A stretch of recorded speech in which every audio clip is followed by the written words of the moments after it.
আসসালামু আলাইকুম ওরহমতুল্লাহি ওবারাকাতুহ। প্রিয় দিনী ভাই বোন, আজ আমরা খুবই গুরুত্বপূর্ণ একটি ছোট্ট দোয়া নিয়ে হাজির হয়েছি। যে দোয়াটি ফজরের নামাজ পরে যদি আমরা আমল করি, আল্লাহ তাআলা 3টি পুরস্কার দান করবেন, বড় বড় 3টি পুরস্কার দান করবেন, যেটা আমাদের জন্য খুবই খুবই উপকারী।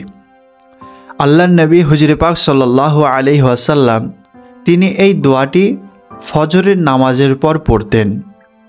উম্মু সালামা রাদিয়াল্লাহু তাআলা আনহা তিনি বলছেন যে আল্লাহর নবী হুজুর পাক সাল্লাল্লাহু আলাইহি ওয়াসাল্লাম এই দোয়াটি যত দোয়া পড়তেন সমস্ত দোয়ার মধ্যে এই দোয়াটিও আল্লাহর নবী পড়তেন।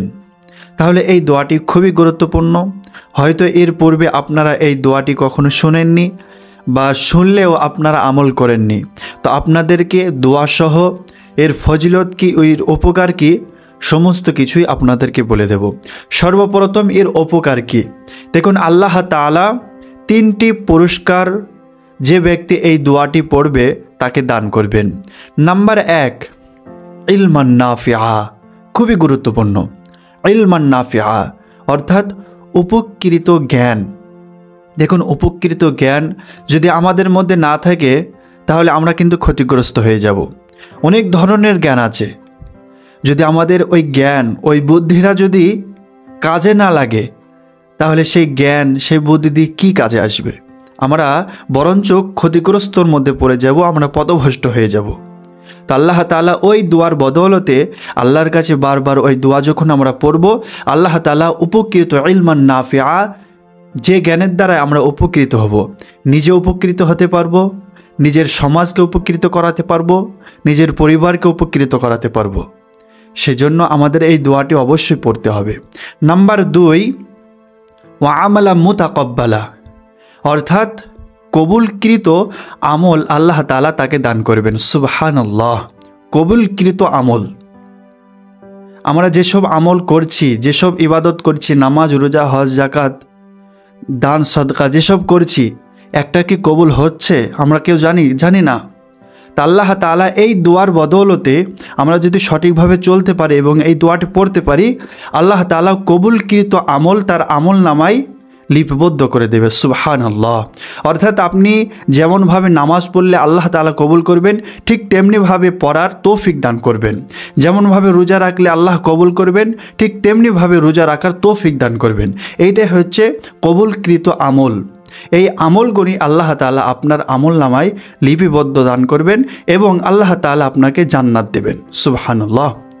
এবং সর্বশেষ 3 নম্বর, এটা খুবই গুরুত্বপূর্ণ, সেটা হচ্ছে ওয়ারিজকান তাইয়্যিবা, পবিত্র রুজি। আমরা সকলেই চাই আজ এই সময় এই বর্তমান যুগে পবিত্র রুজি অর্থাৎ হালাল রুজি পাওয়া খুবই মুশকিল। যা কিছুই করতে যাচ্ছি, যেখানেই যাচ্ছি, কিছু না কিছু হারাম তার মধ্যে লেগেই থাকছে। তা আল্লাহ তাআলা এই ফিতনার সময়ের মধ্যে আপনি যদি এই দোয়াটি আমল করতে পারেন, আল্লাহ তাআলা হালাল রুজির ব্যবস্থা করে দেবেন, পবিত্র রুজির ব্যবস্থা করে দেবেন। সুবহানাল্লাহ।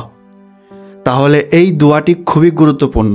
যদি আমরা এই দোয়াটি পড়তে পারি ফজর নামাজের পরে, অর্থাৎ ফরজ নামাজের সালাম ফেরানোর পরে যেসব দোয়া পড়ি, ওই দোয়ার মধ্যে এই দোয়াটি যদি আমরা পড়তে পারি, আল্লাহ তাআলা এই 3টি পুরস্কার স্পেশালভাবে ওই বান্দাকে দান করবেন। সুবহানাল্লাহ।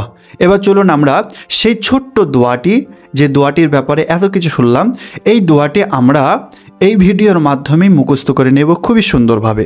আমার সাথে সাথে পড়বেন। সেই দোয়াটি হচ্ছে, প্রথমে আমার সাথে সাথে বলুন, আল্লাহুম্মা ইন্নী আসআলুকা। আরেকবার পড়ুন, আল্লাহুম্মা ইন্নী আসআলুকা।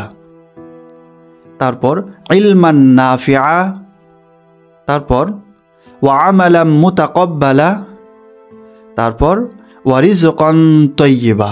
ব্যাস, এতটুকু দোয়া, 1 লাইন। এই দোয়াটি আপনি পড়বেন বেশ বেশ করে। আরেকবার পড়ুন সম্পূর্ণ, আল্লাহুম্মা ইন্নী আসআলুকা ইলমান নাফিআ ওয়া আমালাম মুতাকাব্বালা ওয়া রিজকান তাইয়্যিবা। ব্যাস, এই দোয়াটি আপনারা মুখস্থ করে নেবেন এবং ফজরের সলাতের পর আপনারা সালাম ফেরানোর পর এই দোয়াটি হাদিসের মধ্যে একবার দুবার তিনবার এভাবে কোনো উল্লেখ নাই।